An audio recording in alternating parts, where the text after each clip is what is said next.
മലയാളിക്ക് സുപരിചിതമല്ലാത്ത ചുള്ളിയുടെ കഥ പറഞ്ഞുകൊണ്ടാണ് CPM സംസ്ഥാന സെക്രട്ടറി MV ഗോവിന്ദൻ കഴിഞ്ഞ ദിവസം ഡൽഹിയിൽ അൻവറിൻ്റെ പ്രശ്നങ്ങൾ അവതരിപ്പിച്ചത്. അൻവറിനെ പ്രതിരോധിക്കാനായി അദ്ദേഹം പറഞ്ഞ ചുള്ളിയുടെ കഥ, ഒരു ചുള്ളിയാണെങ്കിൽ ആർക്കും ചവിട്ടി മെതിക്കാം, ചവിട്ടി നശിപ്പിക്കാം. പക്ഷെ ഒരു വെട്ട് ചുള്ളിയെ നശിപ്പിക്കാനാവില്ല. ഒരു നോവലിലെ കഥാപാത്രത്തെ ഉദ്ധരിച്ചുകൊണ്ടാണ് അദ്ദേഹം പറഞ്ഞത്. അപ്പോൾ ലക്ഷോപലക്ഷം ആളുകളുള്ള പാർട്ടിയെയാണ് അദ്ദേഹം ഒരു കെട്ട് ചുള്ളിയോട് ഉപമിച്ചത്. ഈ കഥ കേട്ടപ്പോൾ എനിക്ക് ഓർമ്മ വന്നത് CPMൻ്റെ തന്നെ MLA ആയിരുന്ന പ്രശസ്ത കവി കടമ്മനിട്ട രാമകൃഷ്ണനെയാണ്. മലയാള കവികളിൽ ഏറ്റവും വ്യത്യസ്തനായിരുന്ന, ഘനഗംഭീരമായി കവിത ചൊല്ലുകയും മലയാള കവിതയെ ജനങ്ങൾക്കിടയിലേക്ക്, തൊഴിലാളികൾക്കിടയിലേക്ക്, വിദ്യാർത്ഥികൾക്കിടയിലേക്ക് ഇറക്കിക്കൊണ്ടുവരികയും ചെയ്ത കവിയായിരുന്നു കടമ്മനിട്ട. അടിയന്തരാവസ്ഥ കാലത്തും അടിയന്തരാവസ്ഥ കഴിഞ്ഞ കാലത്തും ക്യാമ്പസുകളിലും തൊഴിൽശാലകളിലുമെല്ലാം കടമ്മനിട്ടയുടെ കുറത്തിയോ നഗരത്തിൽ പറഞ്ഞ സുവിശേഷമോ കാട്ടാളനോ ദേവീസ്തവമോ ചൊല്ലാത്ത ഒരു വിദ്യാർത്ഥിയും ഒരു തൊഴിലാളിയും ഉണ്ടായിരുന്നില്ല. MV രാഘവൻ എന്ന വർഗശത്രുവിനെ തോൽപ്പിക്കാൻ ഒരു കാലത്ത് പാർട്ടി കെട്ടിപ്പടുത്ത ഗർജിക്കുന്ന സിംഹം എന്ന് പാർട്ടി തന്നെ അഭിമാനിച്ചിരുന്ന, നിയമസഭയിൽ ഗർജിച്ചിരുന്ന MVRനെ ഒതുക്കാൻ, MVRനെ തെരഞ്ഞെടുപ്പ് രാഷ്ട്രീയത്തിൽ തോൽപ്പിക്കാൻ ഈ കടമ്മനിട്ടയാണ് പാർട്ടി ഗോതയിലിറക്കിയത്. ഒരിക്കലും തോറ്റിട്ടില്ലാത്ത MVR കടമ്മനിട്ടയുടെ മുന്നിൽ തോറ്റു. പത്തനംതിട്ടയിലായിരുന്നു മത്സരം എന്നാണ് എൻ്റെ ഓർമ്മ. എന്തായാലും MLA ആയി നിയമസഭയിലെത്തിയ കടമ്മനിട്ടയ്ക്ക് ഒരുപാട് വിമർശനങ്ങൾ നേരിടേണ്ടി വന്നു. കാരണം കുറത്തി എന്ന കവിതയിൽ അദ്ദേഹം മുൻനിരയിലിരിക്കുന്ന ആളുകളെ വിമർശിച്ചുകൊണ്ട് പലതും എഴുതിയിട്ടുണ്ട്, പല വരികളും എഴുതിയിട്ടുണ്ട്. ഇപ്പോൾ ഗോവിന്ദൻ പറഞ്ഞ ചുള്ളിയുടെ കഥ കണ്ടപ്പോൾ ഓർമ്മ വന്നത് കടമ്മനിട്ടയുടെ കൃതികളിൽ ഐകമത്യം എന്ന് പറയുന്ന കവിതയുണ്ട്. ആ കവിത വളരെ പ്രസക്തമാണ്. അപ്പോൾ അൻവറിന് പ്രതിരോധം തീർക്കാൻ ചുള്ളിയുടെ കഥ പറഞ്ഞ MV ഗോവിന്ദനും ആ കഥ കേട്ട അൻവറും കടമ്മനിട്ടയുടെ ഈ കവിത വായിക്കാനും ഉൾക്കൊള്ളാനും ശ്രമിച്ചെങ്കിൽ എന്നാഗ്രഹിച്ചുകൊണ്ടാണ് ഈ കവിത അവർക്ക് വേണ്ടി വായിക്കുന്നത്. ഐകമത്യം മഹാബലം, മല പോലും മറിച്ചിടാം, പറയാം രണ്ടു പാഠങ്ങൾ, പരമാർത്ഥ പ്രകാശനം. പാഠം 1, ഉണക്കച്ചുള്ളി ഒന്നൊന്നായി ഒടിക്കാമേതു ബാലനും. ഉണക്കച്ചുള്ളി ഒന്നൊന്നായി ഒടിക്കാമേതു ബാലനും, ഒന്നിച്ചൊരു കെട്ടായാൽ ആനയ്ക്കും സാധ്യമായിടാ. അതിനാൽ ആദ്യമെല്ലാവരും ഉണക്കച്ചുള്ളിയാകുവിൻ. ഉണക്കച്ചുള്ളിയാകുവിൻ. അത്തൽ വിട്ടിട്ട് ഒരേ കെട്ടിൽ അമർന്നോർത്ത് കിടക്കുവിൻ. ഐകമത്യം മഹാബലം, മഹാവാക്യം മഹാത്ഭുതം. പാഠം 2, ഒറ്റയീർക്കിലൊരുമ്പെട്ടാൽ ഒരു ചൂലുളവാകുമോ? ഒരു 100 ഈർക്കിൽ ഒന്നിച്ചാൽ ഒത്ത ചൂലായി ഭവിച്ചിടും. അതിനാൽ മർത്യരെ നിങ്ങൾ ഒത്ത ചൂലായി മാറുവിൻ. ഐകമത്യം മഹാബലം, മല പോലും മറിച്ചിടാം. ഉപസംഹാരം, ഒരു കെട്ട് ചൂലോ ഭാവി ഭാസുരമാക്കിടും എന്ന ചിന്താക്രമം വേണ്ട, രണ്ടിലേതെങ്കിലും ശുഭം. ഇന്നലെ വരെ ഒപ്പം നിന്ന ഒരു MLA, വളരെ വിശ്വസ്തനായിരുന്ന PV അൻവർ, വിമർശനങ്ങൾ, ആരോപണങ്ങൾ മുഖ്യമന്ത്രിക്കെതിരെ ഉന്നയിച്ചപ്പോൾ, പൊളിറ്റിക്കൽ സെക്രട്ടറി ശശിക്കെതിരെ ആരോപണങ്ങൾ ഉന്നയിച്ചപ്പോൾ അദ്ദേഹവുമായി ഇനി ഒരു ബന്ധവുമില്ലെന്ന് CPM സംസ്ഥാന സെക്രട്ടറി MV ഗോവിന്ദൻ കഴിഞ്ഞ ദിവസം ഡൽഹിയിൽ പ്രഖ്യാപിച്ചു. തൊട്ടു പിന്നാലെ അൻവർ നടത്തുന്ന കുപ്രചരണങ്ങളെ ചെറുക്കാൻ പാർട്ടിയെ സ്നേഹിക്കുന്നവർ രംഗത്ത് വരണമെന്ന് അദ്ദേഹം ആഹ്വാനം ചെയ്തു. വൈകുന്നേരമായപ്പോൾ നിലമ്പൂരിലും എടക്കരയിലും കോഴിക്കോടുമെല്ലാം അൻവറിനെതിരെ അൻവറിനെതിരെ പ്രകടനങ്ങൾ നടന്നു. ചെങ്കൊടി താഴെ വയ്ക്കാനും ചെങ്കൊടിയെ തൊട്ട് കളിച്ചാൽ കാലുണ്ടാവില്ല കൈയുണ്ടാവില്ല എന്ന മുദ്രാവാക്യമാണ് അണികൾ മുഴക്കിയത്. ഓർമ്മ വരുന്നത് ടി.പി. ചന്ദ്രശേഖരൻ വധമാണ്. കാരണം പാർട്ടിക്കുള്ളിൽ സർവസമ്മതനായിരുന്ന ടി.പി. ചന്ദ്രശേഖരൻ അഭിപ്രായ വ്യത്യാസത്തെ തുടർന്ന് RMP എന്ന പാർട്ടി രൂപീകരിച്ച ഘട്ടത്തിലാണ് കൊല്ലപ്പെടുന്നത്.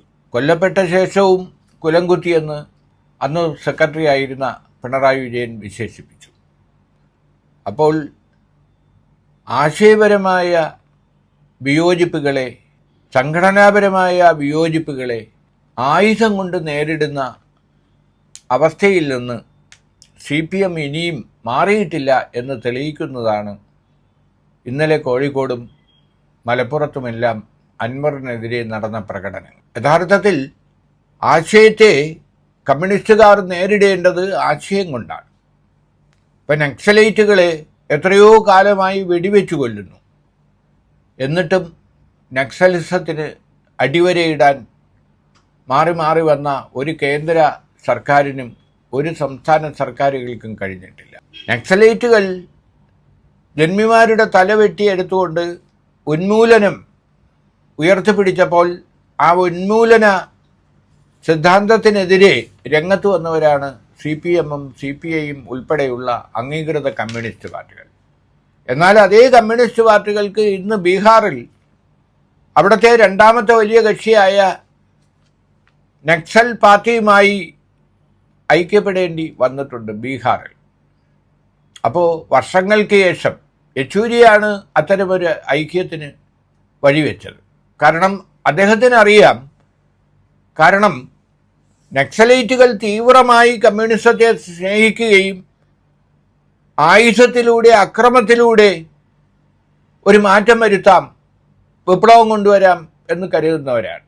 അപ്പോൾ അവരെ വർഗശത്രുക്കളായിട്ടല്ല കാണേണ്ടത്, ഒരുപക്ഷെ വഴിതെറ്റിപ്പോയവർ അല്ലെങ്കിൽ തീവ്രമായ പാത സ്വീകരിച്ചവർ, ആ അർത്ഥത്തിൽ വേണം കാണാൻ.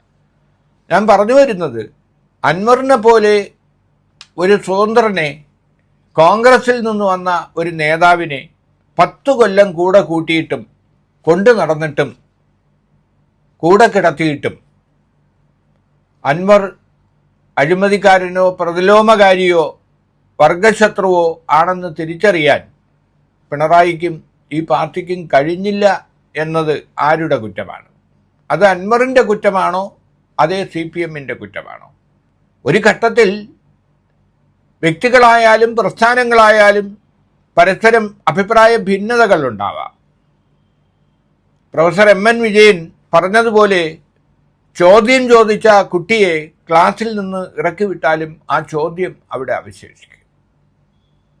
അൻവറിനെ ഇടതുപക്ഷത്തിന് പുറത്താക്കാം, പാർലമെന്ററി പാർട്ടിയിൽ നിന്ന് പുറത്താക്കാം, അൻവറുമായി ഒരു ബന്ധവുമില്ലെന്ന് പറഞ്ഞ് മൊഴിച്ചൊല്ലാം. പക്ഷേ അൻവർ ഉയർത്തിയ ചോദ്യങ്ങൾ പ്രൊഫസർ MN വിജയൻ പറഞ്ഞതുപോലെ അവിടെ നിലനിൽക്കുക തന്നെ ചെയ്യും. ഈ ചോദ്യങ്ങൾക്കുള്ള ഉത്തരമാണ് പാർട്ടിയോട്, സമൂഹത്തിനോട്, പൊതുസമൂഹത്തിനോട് പാർട്ടി നൽകേണ്ടത്. കഴിഞ്ഞ ദിവസം അൻവർ മുഖ്യമന്ത്രിക്കെതിരെയും പൊളിറ്റിക്കൽ സെക്രട്ടറി ശശിക്കെതിരെയും ഉന്നയിച്ച ആരോപണങ്ങൾ വസ്തുനിഷ്ഠമാണോ അസത്യമാണോ എന്നാണ് പാർട്ടി സെക്രട്ടറി ഗോവിന്ദനും മറ്റ് PB അംഗങ്ങളും വെളിപ്പെടുത്തേണ്ടത്. അത്തരമൊരു ശ്രമം ഇവരാരും നടത്തിയില്ല എന്ന് മാത്രമല്ല, ഫലപ്രദമായി അൻവറിൻ്റെ ആരോപണങ്ങളെ ചെറുത്തു തോൽപ്പിക്കാൻ, അതിന് മറുപടി നൽകാൻ പാർട്ടി സെക്രട്ടറി ഗോവിന്ദനോ PB അംഗമായ A വിജയരാഘവനോ മറ്റു മന്ത്രിമാർക്കോ ഒന്നും കഴിഞ്ഞില്ല എന്നതാണ് യാഥാർത്ഥ്യം. അപ്പോൾ ക്ലാസ് റൂമിൽ കുട്ടി ഉയർത്തിയ ചോദ്യം അവശേഷിക്കുന്നത് പോലെ പാർലമെന്ററി പാർട്ടിയിൽ നിന്ന് പുറത്താക്കപ്പെട്ടാലും ബന്ധം വിച്ഛേദിക്കപ്പെട്ടാലും അൻവർ പൊതുസമൂഹത്തിലേക്ക് തൊടുത്തുവിട്ട ചോദ്യങ്ങൾ അത് പൊതുസമൂഹത്തിൻ്റെ മനസ്സിലുണ്ട്, പാർട്ടി പ്രവർത്തകരുടെ മനസ്സിലുണ്ട്. എന്തായാലും അൻവർ ഉയർത്തിയ ആരോപണങ്ങളിൽ തുടർന്ന് ഒരു ഗുണമുണ്ടായി. കാരണം ചരിത്രത്തിൽ ആദ്യമായി പിണറായി അല്ല പാർട്ടി എന്ന് സംസ്ഥാന സെക്രട്ടറി ഗോവിന്ദൻ ഇന്നലെ മാധ്യമപ്രവർത്തകരോട് പറഞ്ഞു. പാർട്ടിയിലെ ഉന്നത നേതാവാണ് മുഖ്യമന്ത്രി പിണറായി, അല്ലാതെ പിണറായി അല്ല പാർട്ടി എന്ന് അദ്ദേഹത്തിന് പറയേണ്ടി വന്നു. അതുതന്നെയാണ് മറ്റൊരർത്ഥത്തിൽ അൻവർ പറഞ്ഞത്. കാരണം വീട്ടിൽ നിന്ന് കൊണ്ടുവന്നതല്ല മുഖ്യമന്ത്രി പദവിയും ഈ നേതൃസ്ഥാനവും ഒന്നും. ഇതെല്ലാം ജനങ്ങൾ നൽകിയതാണ്, പാർട്ടിക്കാർ നൽകിയതാണ്, സാധാരണ പ്രവർത്തകർ നൽകിയതാണ്. അത് മുഖ്യമന്ത്രി മറക്കരുത് എന്ന മട്ടിലാണ് ആദ്യം തന്നെ അൻവർ പൊട്ടിച്ച വെടി. ഇന്നലെ പാർട്ടി സെക്രട്ടറി ഗോവിന്ദൻ്റെയും ബന്ധം വിച്ഛേദിക്കപ്പെട്ട അൻവറിൻ്റെയും പത്രസമ്മേളനങ്ങൾ കണ്ടപ്പോൾ തോന്നിയ ഒരു വ്യത്യാസം, വർഗരാഷ്ട്രീയം ഉയർത്തിപ്പിടിക്കേണ്ട, രാഷ്ട്രീയം ഉയർത്തിപ്പിടിക്കേണ്ട പാർട്ടി സെക്രട്ടറി പഴയ കാലങ്ങളെക്കുറിച്ചും കരുണാകരനെക്കുറിച്ചും മറ്റും പറഞ്ഞതല്ലാതെ രാഷ്ട്രീയമായി അൻവർ ഉയർത്തിയിരിക്കുന്ന വെല്ലുവിളികൾക്കുള്ള മറുപടി പറഞ്ഞില്ല. അതേസമയം താൻ ഈ ദാസ് ക്യാപിറ്റലും മറ്റും ഒന്നും പഠിച്ചിട്ടില്ല എന്ന് പറഞ്ഞ് തനിക്ക് വിവരമൊന്നുമില്ല, താനൊരു ഏഴാം കൂലിയാണ് എന്ന് സ്വയം വിശേഷിപ്പിച്ച അൻവർ ആകട്ടെ പറഞ്ഞ കാര്യങ്ങളൊക്കെ വർഗരാഷ്ട്രീയമായിരുന്നു. അപ്പോഴും ഒരു ചോദ്യം ഉയരാം, ഒരു കോടീശ്വരന് എങ്ങനെ താഴെത്തട്ടിലെ ജനങ്ങളെക്കുറിച്ച്, സാധാരണ ജനങ്ങളെക്കുറിച്ച്, അവരുടെ പ്രശ്നങ്ങളെക്കുറിച്ച് പറയാനാവും? അയാളെങ്ങനെ വർഗരാഷ്ട്രീയം പറയും? പക്ഷേ നമ്മുടെ ബംഗാളിലും അതുപോലെ നമ്മുടെ EMS ഉൾപ്പെടെയുള്ള നേതാക്കളും സമ്പന്ന കുടുംബങ്ങളിൽ ജനിച്ചവരായിരുന്നു. എല്ലാ സുഖ സൗകര്യങ്ങളും വലിച്ചെറിഞ്ഞിട്ടാണ് ജ്യോതി ബസു ആയാലും സുർജിത്ത് ആയാലും EMS ആയാലും പഴയകാല നേതാക്കളെല്ലാം കമ്മ്യൂണിസ്റ്റ് പാർട്ടികളിലേക്ക് വന്നത്. അപ്പോൾ സുഖസൗകര്യങ്ങളിൽ ജനിക്കുകയും അതൊന്നും വേണ്ടെന്ന് വെക്കുകയും താഴെത്തട്ടിലെ ജനങ്ങളുടെ മോചനത്തിന് വേണ്ടി, ഒരു സോഷ്യലിസ്റ്റ് സമൂഹത്തിന് വേണ്ടി എല്ലാം വലിച്ചെറിഞ്ഞ് കമ്മ്യൂണിസ്റ്റുകാരായി മാറുകയും ചെയ്ത ഒരു പാരമ്പര്യം നമുക്കുണ്ട്. അതുകൊണ്ട് തന്നെ ഇന്നലകളിൽ കോൺഗ്രസ് ആയിരുന്നതുകൊണ്ടോ, കോൺഗ്രസ് കുടുംബത്തിൽ ജനിച്ചതുകൊണ്ടോ, കോൺഗ്രസ് പ്രവർത്തകനായിരുന്നതുകൊണ്ടോ അൻവറിന് നാളെ അല്ലെങ്കിൽ ഇന്ന് കമ്മ്യൂണിസ്റ്റ് ആകാൻ പാടില്ല, സാധാരണക്കാരെക്കുറിച്ച് സംസാരിക്കാൻ പാടില്ല എന്ന് ആർക്കും പറയാൻ കഴിയില്ല. അതിനുദാഹരണമായി എത്രയോ നേതാക്കൾ നമ്മുടെ പാർട്ടികളിലുണ്ട്.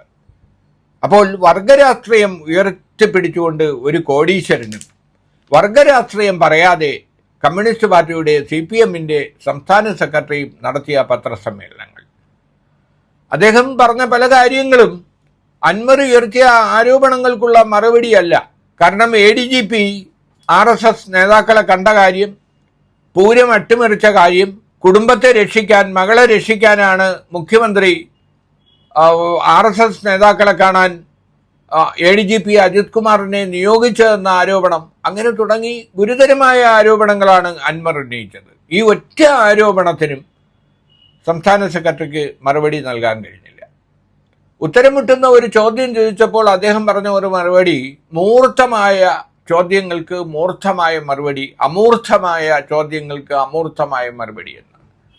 ഇതെല്ലാം ആർക്ക് മനസ്സിലാവും എന്ന് വെച്ചിട്ടാണാവോ അദ്ദേഹം പറയുന്നത്. അതുപോലെ തന്നെ രാഹുൽ ഗാന്ധി എന്തുകൊണ്ട് പിണറായി വിജയനെ അറസ്റ്റ് ചെയ്തില്ല എന്ന് ചോദിച്ച ആ കാര്യത്തെക്കുറിച്ച് പറഞ്ഞത്, കേജ്രിവാളിനെതിരെ FIR ഇട്ടിരുന്നു, അതുപോലെ ഒരു FIR പിണറായി വിജയന്റെ കാര്യത്തിൽ ഒരിക്കലുമില്ല, പിണറായി വിജയന്റെ പേരിൽ ഒരു കേസും നിലവിലില്ല. അപ്പോൾ മാധ്യമപ്രവർത്തകർ ചോദിച്ചു, ലാവ്ലിൻ കേസോ? ലാവ്ലിൻ കേസ് ഉള്ളി തൊലിക്കുന്നത് പോലെയാണ്, കേസില്ലാത്തത് കൊണ്ടാണ് സുപ്രീം കോടതി ആ കേസ് പരിഗണിക്കാത്തത് എന്നാണ് സംസ്ഥാന സെക്രട്ടറി പറഞ്ഞത്. എന്താണ് ലാവ്ലിൻ കേസെന്ന് എല്ലാവർക്കും അറിയാം. എത്രയോ വർഷമായി, കഴിഞ്ഞ 10-25 കൊല്ലമായി ചർച്ച ചെയ്യുന്ന കേസാണ്. കാരണം ഒരു കേസ് വിചാരണ നടത്താതെ CBI കോടതിയും ഹൈക്കോടതിയും ജസ്റ്റിസ് ആയിരുന്ന ഉബൈദും കുറച്ച് പ്രതികളെ ശിക്ഷിക്കുകയും കുറച്ച് പ്രതികൾ വിചാരണ നേരിടണമെന്ന് ഉത്തരവിടുകയും പിണറായി ഉൾപ്പെടെയുള്ള 4 പ്രതികളെ വെറുതെ വിടുകയും ചെയ്തതാണ് CBI. അതുപോലെ തന്നെ ക്രൈം എഡിറ്റർ നന്ദകുമാർ സുപ്രീം കോടതിയെ സമീപിക്കാൻ ഇടയാക്കിയത്. കാരണം ഒരു കേസ് വിചാരണ കേൾക്കേണ്ട ബാധ്യത ഹൈക്കോടതിക്കുണ്ട്. ഹൈക്കോടതി വിചാരണ കേൾക്കാതിരിക്കാം, പക്ഷേ അതിൽ ഒരേ കേസിൽ ഒരേ കുറ്റം ചെയ്ത കേസിൽ 3 പേർ വിചാരണ നേരിടണമെന്നും ബാക്കിയുള്ളവർ വിചാരണ നേരിടണ്ടെന്നും ഒരു കോടതി, അത് ഹൈക്കോടതി ജസ്റ്റിസ് വിധിച്ചത് പക്ഷപാതപരമാണ് എന്ന് പറഞ്ഞുകൊണ്ടാണ് അന്വേഷണ ഏജൻസിയായ CBI സുപ്രീം കോടതിയെ സമീപിച്ചത്. ആ കേസാണ് 30-ലേറെ തവണ മാറ്റിവെച്ചുകൊണ്ട് സുപ്രീം കോടതി ഇപ്പോഴും തട്ടിക്കളിക്കുന്നത്. അതിനെക്കുറിച്ച് ചോദിച്ചപ്പോഴാണ് ഉള്ളി തൊലിക്കുന്നത് പോലെയാണ് ആ കേസ് എന്ന് പറഞ്ഞത്. സുപ്രീം കോടതിയുടെ പരിഗണനയിൽ എത്ര വട്ടം മാറ്റിവെച്ചാലും ഇന്നല്ലെങ്കിൽ നാളെ ഒരു ദിവസം ആ കേസ് പരിഗണിക്കേണ്ടി വരും എന്നതൊരു യാഥാർത്ഥ്യമാണ്. അപ്പോൾ എങ്ങനെ ആ കേസിൽ കഴമ്പില്ല എന്ന് ഒരു പാർട്ടി സെക്രട്ടറി, അതും ഡൽഹിയിൽ തലസ്ഥാനത്ത് ഒരു വാർത്താ മാധ്യമ സമ്മേളനത്തിൽ പറയും? ADGP അജിത് കുമാറിനെതിരെ ഗുരുതരമായ 8 ആരോപണങ്ങളാണ് അൻവർ ഉന്നയിച്ചിട്ടുള്ളത്. 10 വർഷം അദ്ദേഹം നടത്തിയ വിദേശയാത്രകൾ, മാമിയുടെ സംശയകരമായ തിരോധാനം, സ്വർണം പൊട്ടിക്കൽ, ഫോൺ ചോർത്തൽ, കോടികൾ വിലയുള്ള വീട് കവടിയാറിൽ നിർമ്മിച്ചതിൻ്റെ പിന്നിലെ ഉറവിടം, സാമ്പത്തിക ഉറവിടം, പൂരം അട്ടിമറി, RSS നേതാക്കളുമായുള്ള കൂടിക്കാഴ്ച, 38,000 രൂപയ്ക്ക് വാങ്ങിയ ഫ്ലാറ്റ് 10 ദിവസം കൊണ്ട് 65 ലക്ഷത്തിന് വിറ്റ സംഭവം, പിന്നെ SP ആഫീസിലുണ്ടായിരുന്ന മരം മുറിച്ച് ഫർണിച്ചറുകളാക്കി സ്വന്തം വീട്ടിലേക്ക് കടത്തി എന്ന ആരോപണം. ഇത്രയും ആരോപണങ്ങളാണ് ADGP അജിത് കുമാറിനെതിരെയും അതിന് പിന്തുണ നൽകിയ പൊളിറ്റിക്കൽ സെക്രട്ടറി ശശിക്കെതിരെയും അൻവർ ഉയർത്തിയിരിക്കുന്നത്. ഇനി അൻവർ പരിശുദ്ധാത്മാവല്ല. അൻവറിനെതിരെയും ഗുരുതരമായ കേസുകളുണ്ട്. കക്കാടംപൊയിലിൽ കാട്ടരുവി തടഞ്ഞ് തടയണ നിർമ്മിച്ചു. 50 ലക്ഷം രൂപ കോറി നൽകാം എന്ന് പറഞ്ഞ് തട്ടിയെടുത്തു. ആ കേസ് പോലീസ് അന്വേഷിച്ചു വരികയാണ്. മലയിടിച്ച് തീം പാർക്ക് നിർമ്മിച്ചു. 624 ഏക്കർ മിച്ചഭൂമി കൈവശം വെച്ചിട്ടുണ്ട്. മനാഫ് വധക്കേസിലെ 2ാം പ്രതിയായിരുന്ന ആളാണ് അൻവർ. അപ്പോൾ ഈ 2 പക്ഷത്തായും നിൽക്കുന്ന ആളുകൾ, പരസ്പര ആരോപണം ഉന്നയിക്കുന്ന ആളുകൾ, ആരാണ് ശരി ആരാണ് തെറ്റ് എന്നെല്ലാം കണ്ടെത്തുകയാണ് ഒരു സർക്കാരിൻ്റെ, പ്രത്യേകിച്ചും ഒരു ഇടതുപക്ഷ സർക്കാരിൻ്റെ ബാധ്യത. ധാർമ്മികമായ ബാധ്യതയുണ്ട്, രാഷ്ട്രീയമായ ബാധ്യതയുണ്ട്, പൊതുസമൂഹത്തിനോടുള്ള ഉത്തരവാദിത്വം ഉണ്ടെങ്കിൽ ഈ ഇടതുപക്ഷ സർക്കാർ അത് നിറവേറ്റുകയാണ് വേണ്ടത്.